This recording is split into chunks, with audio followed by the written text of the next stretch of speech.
Have you ever wondered how the Krabby Patty actually works? The truth is, it's nothing like McDonald's or Burger King. The Krusty Krab is more than just a simple restaurant.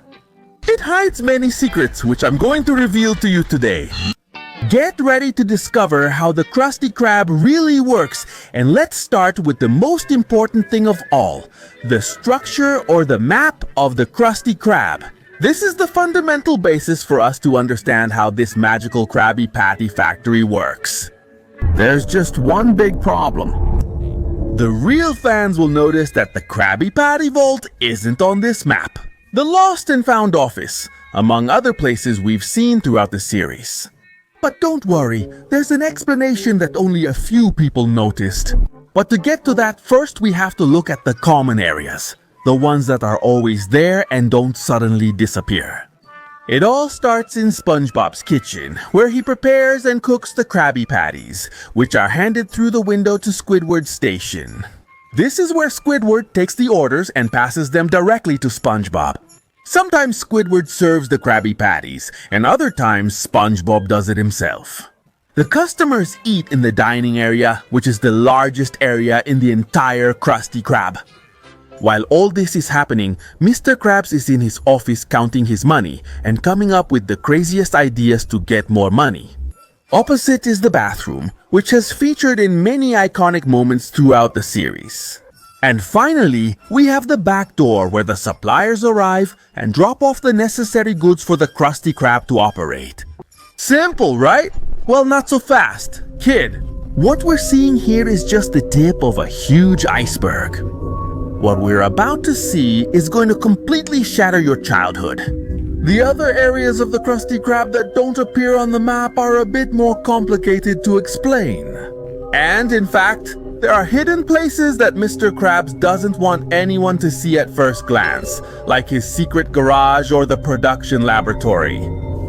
To continue, we must understand. Krusty Krab. It seems to be a set that they assemble and disassemble. Sometimes we have places that simply disappear later, like for example the freezer.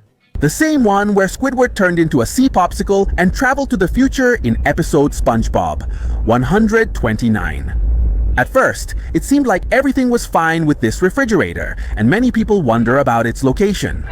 But in a filthy Krabby Patty right at the part when they think they killed the health inspector, we know exactly where it is.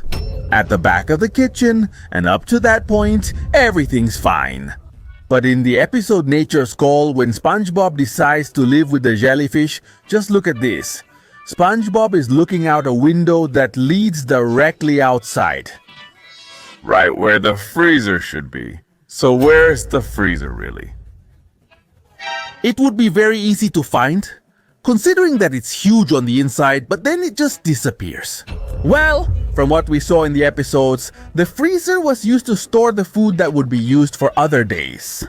But thinking about it, maybe this refrigerator used a lot of electricity, so Mr. Krabs decided to get rid of it completely.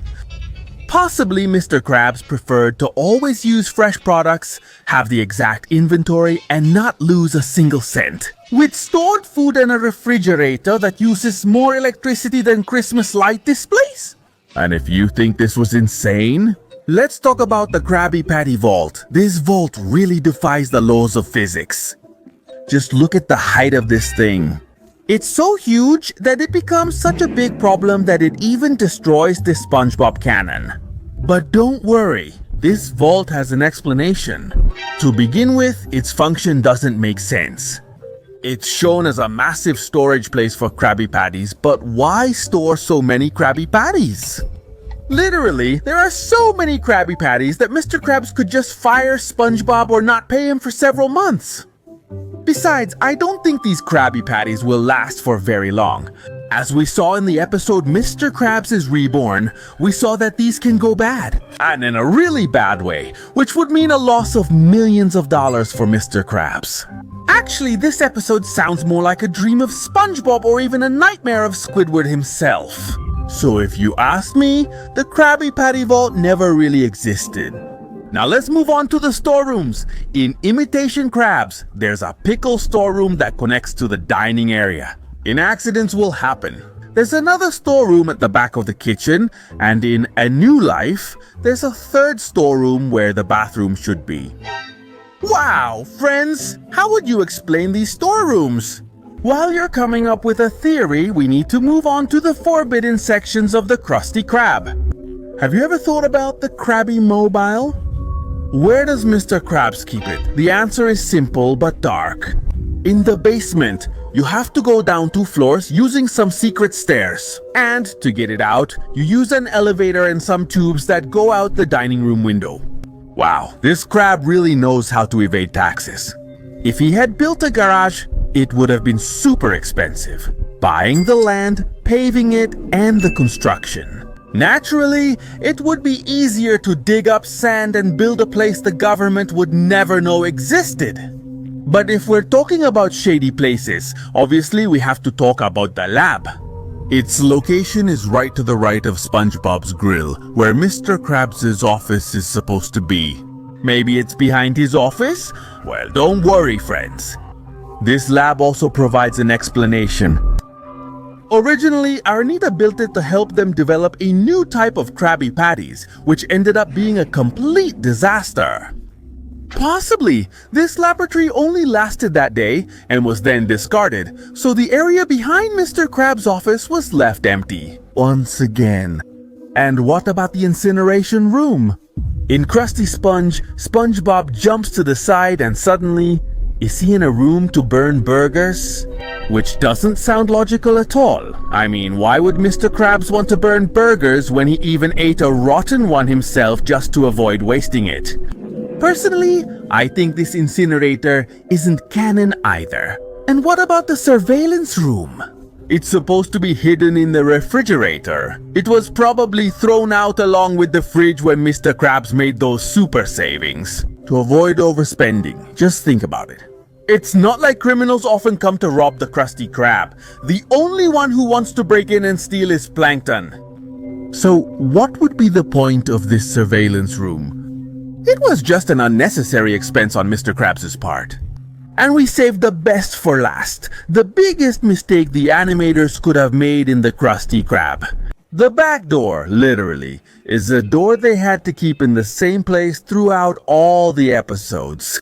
I mean, every restaurant the size of the Krusty Krab has a back door, but no, the animators completely failed at this. The back door is the part that has changed location the most in the Krusty Krab. Sometimes it's there, other times it just changes location, and sometimes it doesn't even exist. Practically, every time we see the Krusty Krab in a new episode, it's always in a different place. Just look at these absurd examples. In the episode Dumped, look at the back of the restaurant. Bob and Patrick take out the trash, but the wall is smoother than Mr. Krabs' little bits. There's no back door, but then, in just one bite, when Squidward gets obsessed with the Krabby Patty, boom!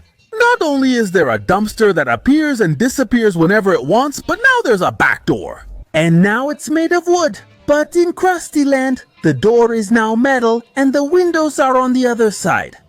Wow, let us know if you had noticed this detail. And that's how the Krusty Krab really works. Did you guys know all this about this famous restaurant? Let us know in the comments what other SpongeBob video you'd like to see. See you next time.